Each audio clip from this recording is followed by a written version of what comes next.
시간 우리 믿음의 고백을 함께 이름으로 말씀 앞에 나가도록 하겠습니다. 하나님 나를 사랑하신다. 하나님은 내 인생의 흑오빔이라는 계획 가지고 계신다. 하나님 오늘도 나와 동행하셔서 그 계획 이루어 주신다. 아멘. 그렇게 될 줄로 믿습니다. 아멘. 최근에 단순히 제목이 좋아서 읽은 책 중에 당신도 누군가에게 희망이 되는 사람입니다라는 책이 있습니다. 방송국에서 PD로 활동하시는 분이 수필 형식으로 기록한 책인데요, 그 중에 한 부분을 읽어드림으로 오늘의 설교를 시작하려고 합니다. 생각해보면 늘 고마운 사람이 있습니다. 그냥 그러려니 하고 넘어가고 늘 있는 행복이기에 못 알아볼 뿐이지 실상은 누군가에게나 희망을 주는 사람은 있기 마련입니다. 그래서 그들 때문에 우리의 삶은 쓰러지지 않고 꿋꿋하게 잘 살아갈 수 있나 봅니다. 공기의 고마움을 모르듯이 단지 우리에겐 그들의 존재에 대한 특별한 의식이 없을 뿐이지요. 나라는 존재 또한 마찬가지일 것입니다. 내가 한 한마디 말과 작은 행동들이 누군가에게는 역경을 이겨낼 수 있는 커다란 힘이 될 수도 있습니다. 반드시 잘 다듬어진 말일 필요는 없습니다. 늘 하는 일상적인 말과 글로도 나는 누군가에게 희망을 주는 존재가 됩니다. 내가 그 누군가에게 그런 힘과 용기를 얻었듯이 말입니다. 나 혼자 살아가는 세상이라기보다는 더불어 살아가는 세상은 이렇게 우리의 말과 행동으로 이루어집니다. 일반적인 영역에서 누군가에게 힘이 되는 사람은 아마도 마음이 따뜻한 사람일 것입니다. 이런 사람은 나에게 관심을 가지고 나를 이해하려고 노력도 하고 내 말과 내 이야기에 귀를 기울여지는 그런 사람일 것입니다. 그렇다면 신앙의 영역에서 우리에게, 특별히 성도에게 위로가 되는 사람은 어떤 사람이겠습니까? 물론 신앙의 영역에서도 우리에게 위로가 되는 사람들은 다 따뜻한 사람일 것임에 틀림이 없습니다. 그러나 그 따뜻함이 방향이 약간 다르지 싶습니다. 일반적인 영역에서 우리가 따뜻하게 느끼는 것은 나를 이해하는 관점이라면, 신앙의 영역에서 우리가 위로를 받는 분들은 내가 문제에 갇혀서 잊고 있었던 하나님을 기억나게 해주는 존재들입니다. 하나님께서 내 인생에 계시다는 사실, 하나님께서 나를 사랑하신다는 사실을 깨닫게 해주는 그런 존재들이 사실은 우리가 신앙 안에서 만나기를 기대해야 되는 소망이 되고 위로가 되는 그런 사람일 것입니다. 이런 관점에서 제가 정말로 좋아하는 성경의 이야기가 엘리야와 엘리사에 대한 이야기입니다.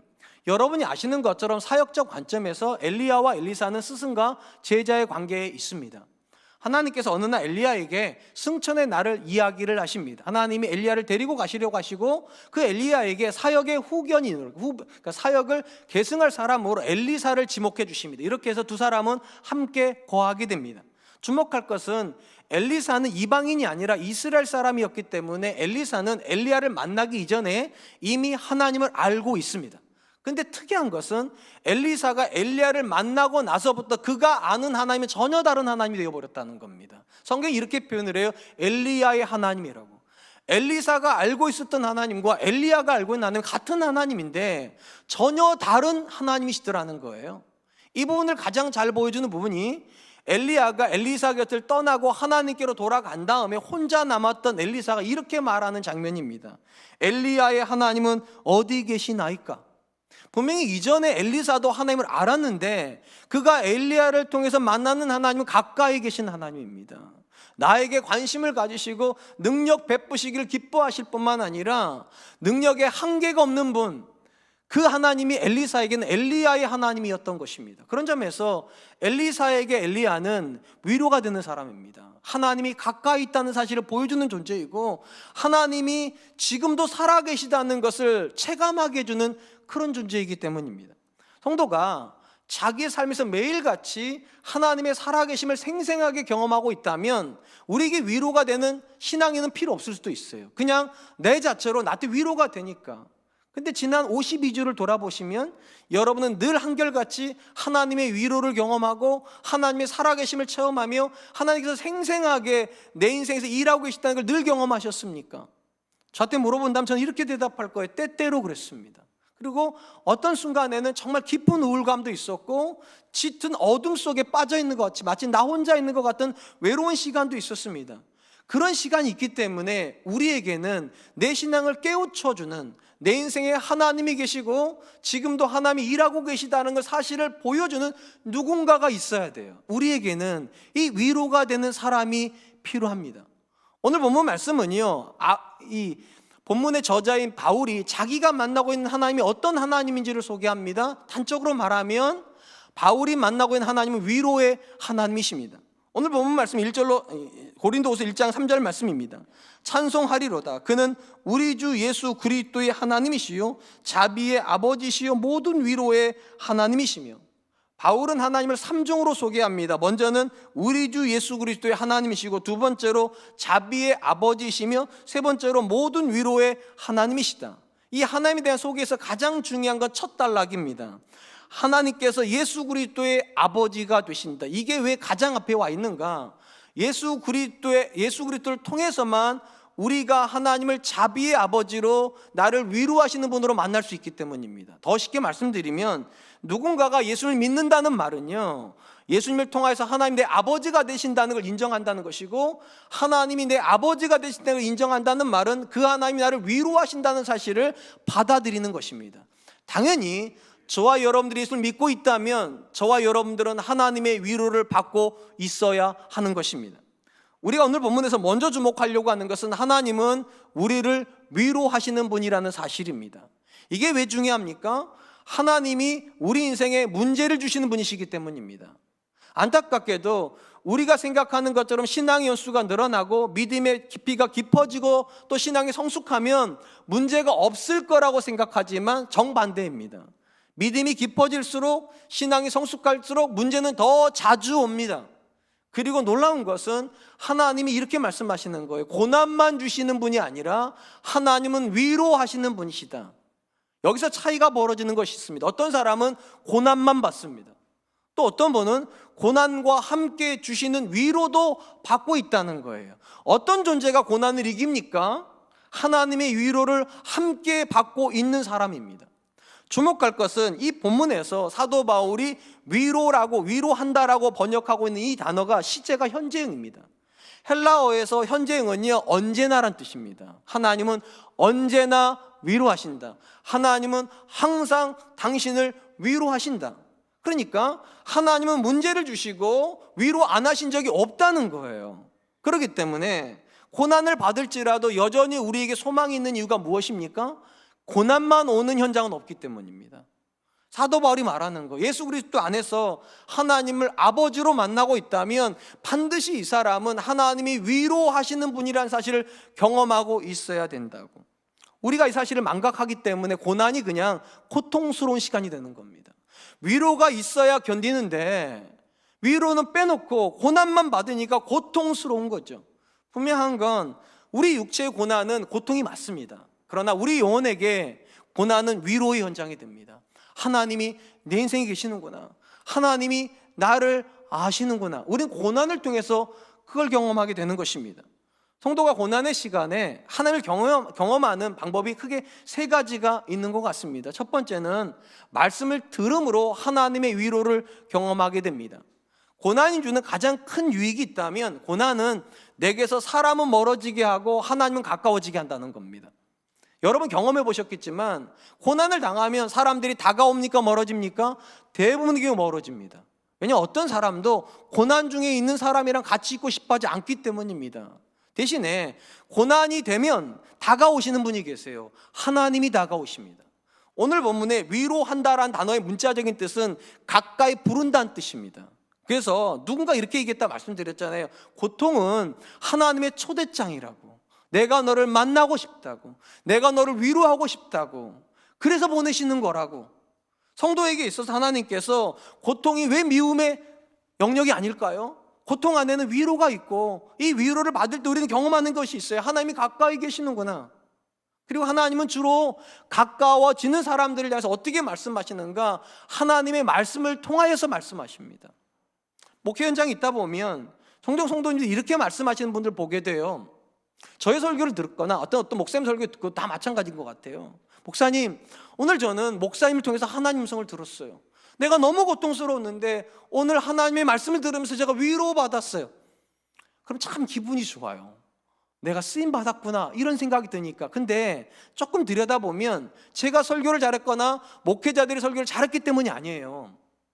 저와 여러분들이 말씀을 향해서 마음을 열고 있기 때문입니다. 하나님께 다가오려고 하는 사람이 들어요. 말씀은 귀가 열려 있다고 들리는 게 아니에요. 들으려고 해야지. 이 고난 속에서 하나님이 내게 말씀하신다. 고난 속에서 하나님의 말씀을 통해서 나를 위로하신다. 이 사실을 믿는 사람은 기대감을 가지고 하나님의 말씀 앞에 오고요, 고난 때문에 기대감이 생긴 사람들은 말씀 속에서 나를 만나주신 하나님을 경험해요. 그리고 고난은 해결이 안 됐는데 놀랍게도 말씀 들음으로 위로를 받아요. 그리고 이렇게 말하고 가세요. 목사님, 한 주 또 열심히 살아볼게요. 주신 말씀 가지고 한 주 열심히 버티다가 다음 주에는 조금 더 나은 모습으로 와볼게요. 고난만 받지 마세요. 말씀도 함께 받으세요. 말씀이 우리의 고난을 위로하는 하나님의 통로가 되기 때문입니다. 또한 우리가 고난 중에서 하나님의 위로를 받는 두 번째 통로가 있다면 그건 기도입니다. 여러분, 기도가요, 평상시에도 하잖아요, 우리가요. 근데 좋은 날에 하는 기도는요, 힘이 좀 없어요. 왜냐하면 좋은 날에 우리는 간절하기가 쉽지가 않기 때문입니다. 구약 성경에서 기도라고 번역되는 대부분 단어는 어떤 뜻을 가지고 있는가? 간절히 부르짖는다는 뜻입니다. 여러분, 언제 간절히 부르짖습니까? 대부분 고통 중에 간절히 부르짖습니다. 그리고 그때 우리가 경험해요. 하나님이 멀리 계시지 않구나. 하나님이 내 바로 곁에서 내 신음소리조차도 다 듣고 계시는구나. 평온한 시절에는 그 하나님의 손길이 안 느껴지는데, 내 마음을 만지시는 게 안 느껴지는데, 고통의 시절이 되면 민감해져요. 사람은요, 영적으로 센서티브해져요. 여러분들도 살아오시면서 나만 홀로 남겨진 것 같은 때가 있으시지 않습니까? 아무도 내 편이 아닌 것 같고 모든 게 나한테 등을 돌리고 있는 것 같은 그런 시절이 있으셨을 거예요. 저도 있었어요. 아무도 내 편이 아닌 것 같고, 정확히 말하면 모두가 나를 미워하는 것 같고 모두가 나한테 손가락질하는 것 같은 그런 시절이 있었어요. 제가 그때 했던 기도를 잊지를 못해요. 너무 억울해서 하나님께 이렇게 기도했어요. 하나님, 내가 뭘 잘못했다고, 왜 나한테만 뭐라고 그러는지, 왜 나만 미워하는지, 내가 뭐 그렇게 나쁜 사람이라고 하나님께 그렇게 막 원망을 하면서 기도를 했어요. 근데 그때 하나님께서 내 마음을 이렇게 만져주셨어요. 내가 언제 너한테 그랬냐고. 그들이 그랬지. 나는 네 편인데. 나는 네 편이야. 나는 너를 미워한 적 없어. 나는 네 편이야. 저는 분명히 원망함으로 기도를 시작을 했어요. 근데 하나님 제 원망을 아시더라고요.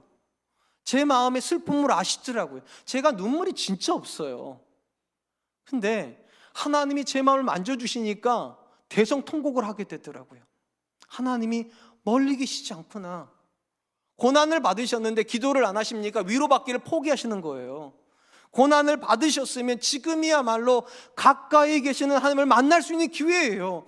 여러분의 한숨조차 다 세고 계시고, 여러분의 마음의 분노, 마음의 안타까움, 마음의 원망을 다 헤아리고 계시고, 나는 네 편이야, 나는 너를 이해해, 그렇게 말씀해 주신 하나님을 기도를 통해서 만날 수 있어요. 그러므로 기도 없는 위로 없습니다.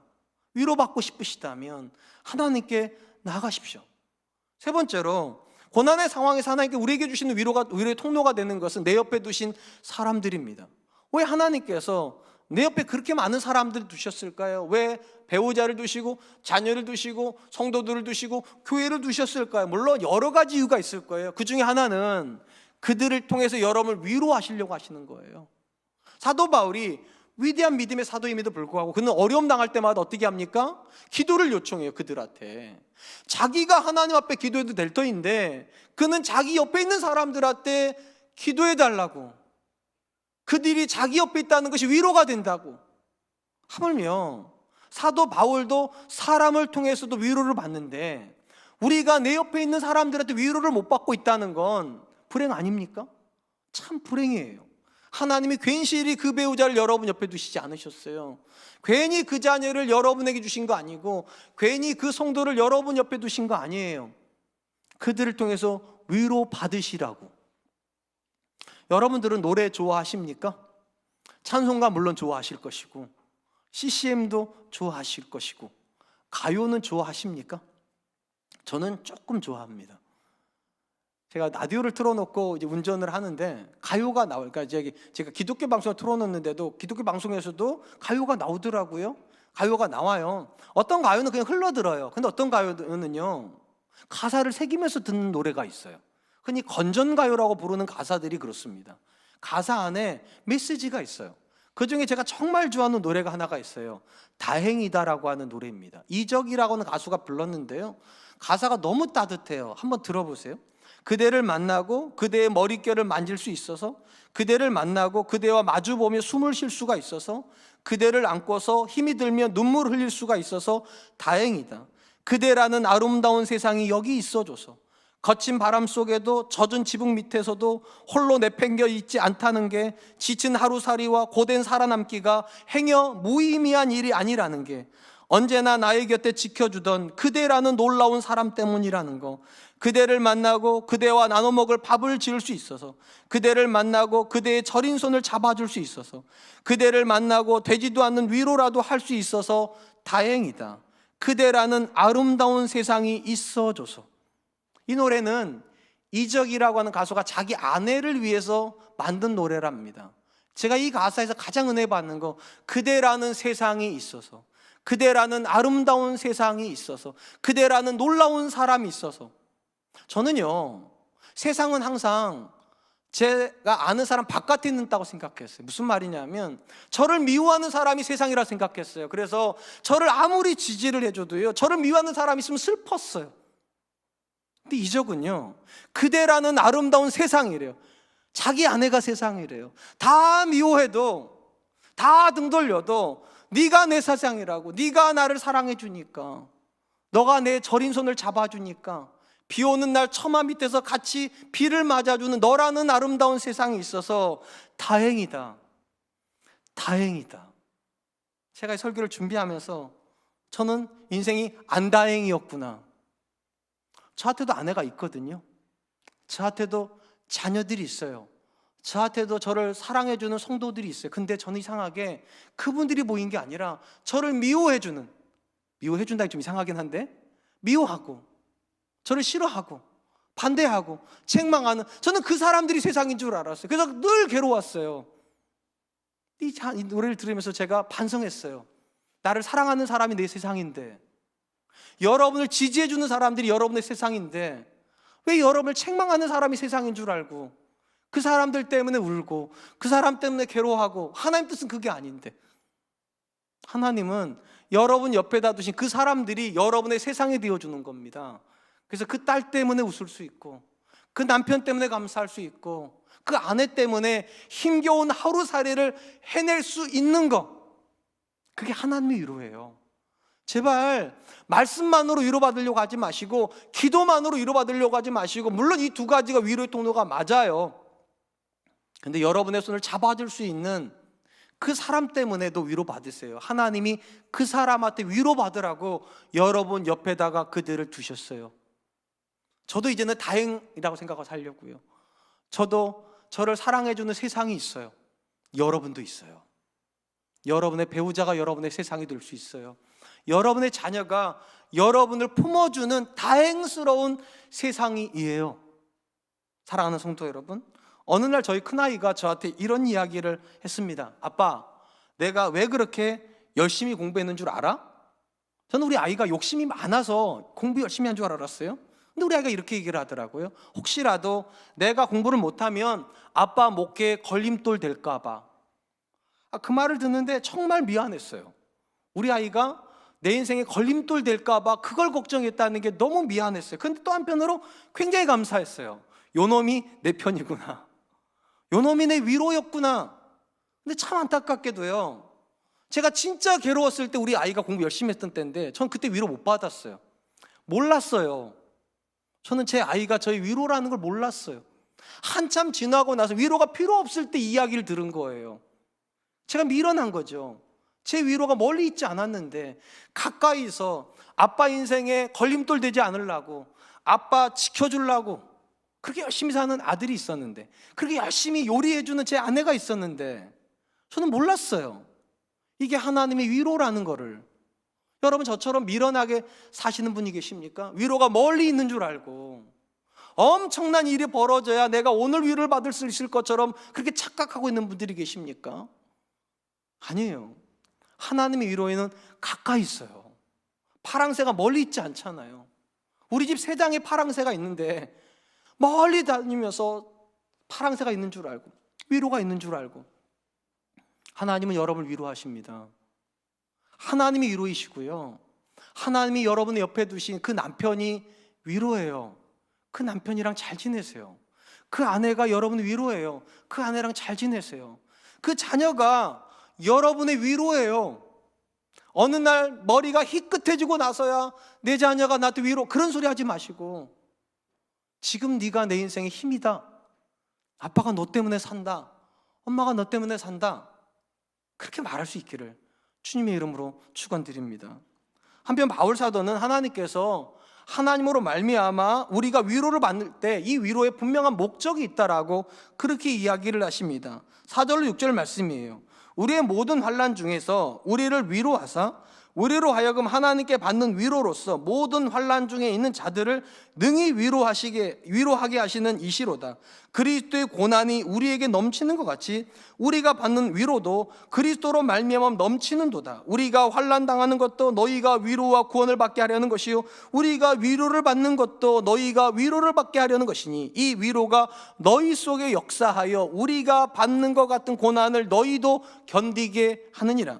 바울 사도는 하나님께서 그와 그의 일행에게 고난을 주시고 그리고 고난과 함께 위로를 주시는 데는 분명한 목적이 있답니다. 너를 통해서 그들이 위로받게 하려고, 너와 같은 고난을 당하는 자들이 너가 받고 있는 위로 때문에 그들도 위로받을 수 있다라고 기대하게끔 만들려고 위로하신다고. 우리가 사도행전의 기록을 보면 사도 바울과 그의 일행들에게 정말로 많은 고난이 있었다는 사실을 알게 됩니다. 그들은 매질을 당하고, 그리고 그들은 사람들에게 돌멩이 침을 당하기도 하고 외면당하기도 하고 감옥에 들어가기도 합니다. 그런데 놀랍게도 그들은 좌절하지 않습니다. 그들은 복음을 포기하지 않습니다. 물론 그들이 우리보다 탁월한 사명감을 가지고 있었기 때문일 겁니다. 근데 그보다 더 본질적인 이유가 있어요. 하나님을 위로하는 분으로 만나고 있었기 때문입니다. 고난만 주시는 분이 아니라 하나님이 우리를 위로하신다. 그리고 오늘 본문에서 사도 바울이 한 발 더 나아가요. 왜 그럼 위로하시냐는 거예요. 이유가 있다는 거예요. 사도 바울이 믿음 때문에 고난을 당한다면 또 다른 믿음의 사람들도 고난 받을 거예요. 그리고 사도 바울이 믿음 안에서 위로를 받는다면 똑같이 믿음 안에 있는 사람들도 위로받을 수 있다는 걸 누굴 통해서 보게 하려고요? 바울과 바울의 일행을 통해서 보게 하려고. 사도 바울이 이렇게 생각하는 거예요. 자기가 받는 고난은 자기만을 위한 고난이 아니라 그들을 위한 고난이고, 자기가 받고 있는 위로도 나만을 위한 위로가 아니라 나와 같은 어려움을 당하는 이들에게 위로가 되게 하시려고 하나님이 우리를 위로하신다. 우리가 본문에서 두 번째로 주목하려고 하는 건 이것입니다. 성도는 그들을 위로하는 존재가 되기 위하여 오늘 위로받고 있어야 된다는 겁니다. 내가 위로를 못 받는데, 하나님의 일하심을 내가 오늘 경험하지 못하는데 어떻게 그들이 내 인생을 보면서 위로받을 준비를 하겠냐고요. 불가능해요. 불가능해요. 우리가 사는 인생이 왜 어렵습니까? 또 우리의 신앙이 왜 그렇게 힘듭니까? 답은 의외로 간단해요. 우리가 두 번 살지 못하기 때문입니다. 우리가 두 번 살 수 있고 세 번 살 수 있다면 보다 잘할 수 있겠죠. 종종 우리 그런 생각하잖아요. 내가 자녀를 다시 키운다면 지금보다 훨씬 잘 키울 수 있을 것 같은데, 내가 결혼을 다시 한다면 지금보다 훨씬 결혼 생활을 잘할 수 있을 텐데. 물론 이 중에는 결혼을 두 번 한다면 다시 하겠죠, 그죠? 다른 분이랑. 근데 어쨌든 간에 두 번 할 수 있다면 잘할 수 있을지 모르겠어요. 근데 우리 중에 인생을 두 번 살 수 있는 분이 없어요. 오늘 처음 만나고 그리고 지나가 버려요. 돌이킬 수가 없어요. 그래서 인생이 어려워요. 인생이 참 무서워요. 신앙생활도 괴로워요. 다시 한번 그 장면 앞에 서게 하신다면 이전이랑 다르게 선택할 수 있을 것 같은데 이미 지나가 버렸어요. 그런 관점에서 저와 여러분들에게 진짜로 중요한 사람은 어떤 사람들입니까? 나보다 먼저 그 문제 앞에 서 있는 사람들입니다. 내가 지금 유치원생을 키우고 있습니까? 초등학생을 키우고 있는 엄마가 내 앞에 있다는 게 감사해요. 초등학생 되면 저런 문제 앞에 서는구나. 고등학생 키우는 부모가 있다는 걸 먼저 내 앞에 있는 게 너무 감사한 거예요. 그 시절이 되면 저렇게 되는구나. 내가 준비할 수 있어요.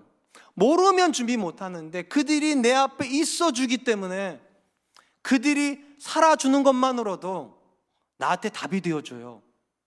이 말은 이런 거예요. 오늘 내가 살고 있는 인생이 내 것만이라고 생각하지 마시라는 거예요. 내 인생이 누군가에게 답이 돼요. 우리는 모르는 길을 가면은요, 어떻게 합니까? 남들이 가는 대로 가려고 그래요. 남들이 가는 대로. 갈림길이 있어요. 처음 가는 길이에요. 어느 쪽으로 갈 거예요? 남들이 가는 쪽으로요. 그게 안전해요. 그래서 우리 앞에 누군가가 있느냐가 참 중요해요.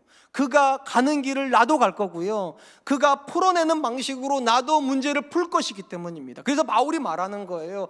우리가 고난받는 것도 너희의 고난을 위함이고 우리가 위로를 받는 것도 너희의 위로를 위함이다. 왜냐? 우리가 가는 길을 너희가 똑같이 보고 따라올 것이니까. 이게 사실이라면 어떤 사람의 인생도 가벼우면 안 돼요. 그냥 여러분 혼자 선택하고 여러분 혼자 결정하고 여러분 혼자 사는 인생이라면 괜찮은데, 아빠가 살았던 길을요, 아들이 따라가요. 엄마가 살았던 삶의 방식을요, 딸이 따라가요. 우리 마음을 이러잖아요. 나는 우리 아빠처럼 안 살아. 나는 우리 엄마처럼 안 살아. 근데 참 신기하죠. 욕하면서 똑같이 한다고. 아들은 아빠를 욕하면서 아빠처럼 돼요. 딸은 엄마를 욕하면서 엄마처럼 돼요. 그래서 앞에 있는 사람은 참 무서운 사람이에요. 뒤에 있는 사람에게 길이 돼버리니까. 바울이 말하는 게 그거예요. 네가 위로 못 받으면 뒷사람도 위로 못 받는다고. 네가 하나님을 오늘 경험하고 있지 않으면 너의 뒤에 있는, 너를 쫓아오고 있는 그들도 하나님을 경험할 가능성이 없으니까 위로받으면서 그 길을 가라고. 하나님과 함께 그 길을 가라고. 제가 성경 안에서 좌우명처럼 삼고 있는 말씀이 하나가 있습니다. 내가 곧 길이요 라고 예수님이 하신 말씀이 이 말씀입니다. 제가 이 말씀을 제 인생의 좌우명으로 삼았던 이유가 있어요. 저는 살아오면서 일정 시간 동안 제 인생에 길이 없다라고 생각하며 살았습니다. 26살 때까지 제가 반지하에 살았다고 말씀드렸잖아요. 항상 가난했어요. 우리 아버지는 제가 아는 무능함의 대명사셨어요. 저한테 길을 만들어 줄 수 없어요. 우리 아버지는요. 그렇다고 그러면 저는 유능하냐? 저도 유능하지 않았어요. 공부를 탁월하게 잘해야 길이 만들어질 텐데 저는 적당히 잘했어요. 제가 봐도 길이 안 나올 것 같았어요. 다행히 제가 공부를 탁월하게 잘해야 되는 목사가 아니라, 직업이 아니라 어느 정도만 잘해도 할 수 있는 목사가 됐어요. 무시하지 마세요. 잘했어요. 목사가 됐어요. 그리고 저는 목사에서 길이 있는 줄 알았는데 목사가 되고 나서 깨달은 것이 있어요. 제 인생에 목사로서도 길이 없구나. 왜냐하면 은사가 많은 목사가 너무 많아요. 찬양을 왜 그렇게 잘하는지, 왜 이렇게 학벌이 좋은 목사가 많은지, 왜 그렇게 배경이 좋은 목사가 많은지, 왜 그렇게 언변이 좋은 목사가 많은지. 저는 그 중에 아무것도 해당이 안 돼요. 노래 못해요. 전 드럼도 못 치고 기타도 못 치고. 웃긴다고 말을 해도 안 웃으니까 제가 왜 안 웃어 이렇게 물어봐야 돼요. 제가요. 저는 그런 사람이에요. 아무리 봐도 답이 없어요. 목사가 됐는데도 저는 여전히 길이 없는 사람이었어요. 제 인생이니까 괜찮았어요. 그래도요. 근데 어느 날 저희 뒤통수를 아주 세게 얻어맞는 것 같은 생각이 든 때가 있어요. 제가 두 아들을 얻었어요. 그렇게 질문이 되더라고요. 너희 아들들은 길이 있다고 생각할 것 같아? 그 아들들의 인생에는 길이 있을까? 답이 금방 나오던데요. 네 아들인데 길이 있겠냐? 네가 길이 없는데 네 아들들에게 길이 있겠냐? 금방 답이 나왔어요. 그리고 그때부터 너무 제 자신이 싫었어요. 내가 길이 없는 건 괜찮은데 나 때문에 우리 아들들이 길이 없다는 게 너무 싫었어요. 그때 제 뇌리에 꽂힌 말이 그거예요. I am the way. 하나님 저한테 말씀해 주셨어요. 내가 길이다. 물론 이 말은요, 예수님께서 하나님께로 인도하는 유일한 구원의 길이라는 거예요. 근데 그날따라 저한테 이 메시지가 이렇게 들렸어요. 너한테 없는 길이라고. 왜 길이 없냐고. 길을 만들어 주실 수 있는 분이 계시는데, 하나님이 광야에 길을 내시는 분이신데, 사막에 샘을 터뜨리시는 분이신데 너의 인생에 그깟 길 하나 못 만들어 주겠냐고. 좌우명이 돼버렸어요. 길은 있다. 하나님에게 길은 있다. 그리고 그때부터 제가 기도하기 시작했어요. 하나님, 나를 위해서가 아닙니다. 내 아들로 태어난 우리 두 아이가 나 때문에 길이 없다고 말하지 않게 하기 위해서, 제가 목회 현장에서 만나는 굉장히 많은 길이 없다고 한탄하는 절망스러운 사람들에게 그래도 길이 있다는 걸 말할 수 있도록 하나님이 길이시다고, 하나님이 우리 인생의 길이시다고 말할 수 있도록 하나님, 제가 길을 만나게 해주세요. 하나님이 내시는 길을 걷게 해주세요. 그래야 우리 아들들이 그 길을 볼 거니까.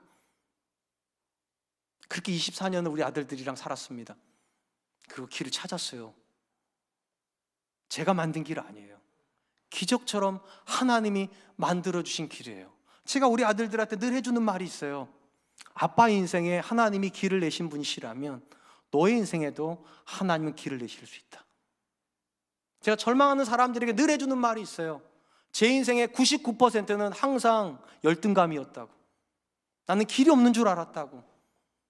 근데 하나님에게 길이 있더라고. 앞사람이 왜 중요합니까? 앞사람이 길이 없으면 뒷사람도 길이 없어요. 앞사람에게 길이 있어야 뒷사람이 소망을 가져요. 앞사람이 위로를 받고 있어야 뒤에 있는 사람들이 위로를 받을 생각을 해요. 하나님이 우리 아버지를 저렇게 인도해 주시면 나도 인도해 주시겠구나. 하나님이 우리 엄마를 저렇게 인도해 주시면 나도 인도해 주시겠구나.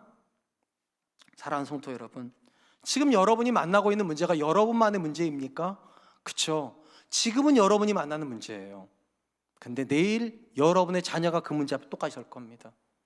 여러분의 손자가 그 다음날 그 문제 앞에 설 거예요. 그리고 여러분을 쳐다볼 거예요.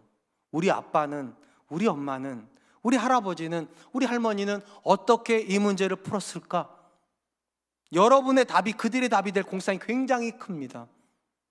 여러분이 하나님을 믿는데 그 하나님으로부터 위로받지 못하면 그 자녀도 못 받을 겁니다. 여러분이 하나님을 믿는데 하나님에서 길을 못 찾으면 그 자녀도 길을 못 찾을 겁니다. 그래서 신앙은 무서운 겁니다. 내가 그들 앞에 있다는 신앙이에요. 근데 다행히 있어요. 하나님은 위로하시는 분이시라고. 내가 고난받고 내가 위로를 받는 것도 너희의 고난을 위함이고 너희의 위로를 위함이라고. 저는 저와 여러분들이 내 뒤에 오는 사람들에게 하나님의 위로를 말해줄 수 있는 사람이 되기를 위해서 오늘도 하나님 위로 앞에 설 수 있길 주님의 이름으로 축원드리겠습니다. 마지막으로 사도 바울이 누군가에게 위로가 되는 사람이 되고 싶다면, 신앙 안에서 누군가에게 하나님이 계시다라는 사실을 말해주고 싶다면 반드시 쫓아가야 되는 신앙의 길이 있다라고 말을 합니다. 11절 말씀입니다. 너희도 우리를 위하여 간구함으로 도우라. 이는 우리가 많은 사람의 기도로 얻은 은사로 말미암아 많은 사람이 우리를 위하여 감사하게 하려 함이라. 사도 바울은요, 제가 읽지는 않았지만 자신과 자신의 일행이 아시아에서 당했던 고난에 대한 이야기를 합니다. 죽을 지경까지 갔습니다. 자기들은 죽는 줄 알았는데 하나님 그 죽음에서 건져주심으로 어떤 교훈을 주셨는가? 오직 하나님만을 의지하게 하셨다고. 그러면서 이렇게 담대하게 말합니다. 이후로도 하나님께서 우리를 모든 고난에서 건져내실 것을 우리가 확신한다. 그 다음에 뭐라고 말하는가? 너희도 우리를 기도함으로 도우라고. 참 신기하죠? 이미 확신이 있는데 모든 환난에서 우리를 건지셨고 앞으로도 건지실 것을 내가 확신하는데 그들한테 뭐라고 부탁하는가? 너희도 우리를 기도함으로 도우라. 특별히 사도 바울이 이 고린도 교회 성도들한테 중보기도를 요청한 이유는 딱 하나예요. 하나님의 은사를 경험하기 위해서입니다. 고난의 과정 속에서 하나님의 은사를 경험하고 이 은사를 통하여서 바울을 아는 모든 이들이 하나님께 감사하게 하기 위해서 너희는 우리를 위해서 기도하라고. 우리가 본문에서 마지막으로 주목하려고 하는 것은 혼자 힘으로 누군가를 위로할 수 있을 만큼 성숙해지는 사람은 없다는 겁니다. 반드시 우리는 누군가에게 도움을 받아야 돼요. 그들과 함께 기도함으로 성숙되는 거예요. 신약 성경에서 가장 위대한 사람을 한 사람만 꼽으라면 예수님 다음으로 바울이겠죠. 그는 정말 위대한 사도입니다. 그리고 그는 수많은 고난에서 한 번도 좌절해 본 적이 없어요. 감옥에 갇혀 있을 때도 그는 찬양하고 기도하는 사람이에요. 그쯤 되면 그는 고난에 대해서 이미 준비가 되어 있다고 말해야 되는 사람이에요. 나는 어떤 상황 앞에 놓여도 준비가 되어 있다 이래야 되는데 바울이 지금 뭐라고 말하는가? 나한테 도움이 필요하다고, 당신들의 기도가 필요하다고. 오해하지 마세요. 사도 바울이 지금 기도해달라고 말하는 건 문제가 해결되기 위함이 아니에요. 그는 문제를 해결할 능력이 있어요. 뭐 때문인가? 은사를 위해서요. 그 고난의 현장에서 그와 그의 일행이 하나님의 은사를 경험하기 위해서 기도해 달라고. 우리 성경에 은사라고 번역된 단어가 헬라어가 카리스마입니다. 원래 뜻은 은혜라는 뜻입니다. 쉽게 말하면 사도 바울은 그의 인생에 문제를 풀 능력이 없어서 기도해 달라는 게 아니라 문제가 다 풀려가는 과정 속에서 하나님의 은혜가 드러나고, 하나님의 은혜가 드러난 것 때문에 주변에 있는 사람들이 하나님의 은혜로 말미암아 하나님께 감사할 수 있기를 위해서 기도하는 거예요. 그렇게 되게 해달라고 기도를 요청하는 거예요. 신앙의 여정에서요, 우리가 만나는 모든 문제는 직간접적으로 하나님과 관련이 있습니다. 단순히 말하면 모든 문제는 하나님 보내신 문제예요. 근데 시작점에 하나님이 계시는데 끝 지점에서 하나님이 계시는 문제가 그렇게 많지가 않아요. 분명히 중간에 문제는 풀렸는데 끝 지점에 하나님이 안 계세요. 시작은 하나님이 문제를 보내시는데 어느 순간 끝에 가보면 하나님은 없고 내가 있어요. 여기에요. 쉽게 말씀드리면 이런 거예요. 여러분이 문제를 풀었어요. 근데 주변 사람이 이렇게 말을 해요. 대단하다고. 아, 그 집 자녀 대단하다고. 그 집 신랑 대단하다고. 왜 그럴까요? 은혜가 없기 때문입니다. 문제는 있는데 은혜가 없어요. 은혜가 뭡니까? 우리는 문제가 풀리는 게 은혜라고 생각합니다. 아니에요. 사도 바울이 말하는 은혜는요, 그 문제를 하나님이 푸는 게 은혜입니다. 하나님이 푸셨다, 진짜로. 이거는 저 사람이 위대해서가 아니라, 이거는 저 자녀가 위대해서가 아니라 하나님이 푸셨다. 그래야 누군가가요, 똑같은 문제가 일어나면 그 하나님께 달려가는 거예요. 사람에게 달려가는 게 아니라 하나님이 푸시니까. 바울이 두려운 건 그거예요. 문제가 풀리는 게 아니라 문제는 풀렸는데 하나님이 안 드러날까 봐 은사를 위해서 기도하라고. 너희가 기도해줘야 우리가 그 은혜를 경험하게 되고 그 은혜로 말미암아 내 주변에 있는 사람들이 하나님께 감사할 수 있다고. 사랑하는 성도 여러분, 신앙의 여정은요, 문제를 푸는 여정이에요. 근데 오해하지 마세요. 문제를 푸는 게 목적은 아니에요. 하나님이 드러나는 게 목적이에요. 하나님 드러나기 위해서 여러분의 실력이 필요한 게 아니에요. 은혜가 필요해요. 그리고 이건 영적인 일이기 때문에 간절히 기도해야 돼요. 나만 기도하는 게 아니라 그들과 함께 기도해야 돼요. 왜냐하면 함께 기도한 사람들만이 알아요. 정말 저 사람은 이랬구나.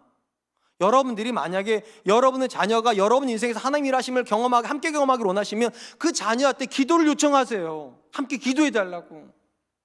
그래야 기도한 사람이 아는 거예요. 하나님 일하시는구나. 아무한테도 기도 부탁을 안 하고 나 혼자 기도하니까 나는 하나님께 감사하는데 나를 아는 사람은 아무도 하나님께 감사 안 해요. 이건 간단하다니까요. 여러분만 기도했으니까요. 사도 바울은 자기 문제를 가지고 그들이 위로받기를 원해요. 그들이요. 그래서 그들한테 부탁해요. 우리를 위해서 기도해 달라고. 이 모든 문제를 통해서 하나님의 은사가 드러나고 너희가 우리로 말미암아 하나님께 감사할 수 있기를. 저와 여러분들도요, 우리 문제를 가지고 하나님 드러나기를 소망하고 그러기 때문에 함께 기도하는 성도들이 될 수 있기를 주님의 이름으로 축원드리겠습니다. 이제 말씀을 맺으려고 합니다. 성도가 이 땅을 살아갈 때 우리는 수도 없는 문제 앞에 서게 됩니다. 낙심이 돼요. 하나님 나를 사랑하시는데 왜 이렇게 문제를 주시는가? 근데 오늘 바울이 뭐라고 말합니까? 하나님은 문제를 주시는 분인 동시에 하나님은 위로의 하나님이시다. 이 위로의 하나님과 관련해서 세 가지가 오늘 본문의 핵심입니다. 첫 번째, 하나님은 항상 위로하시는 분이시다.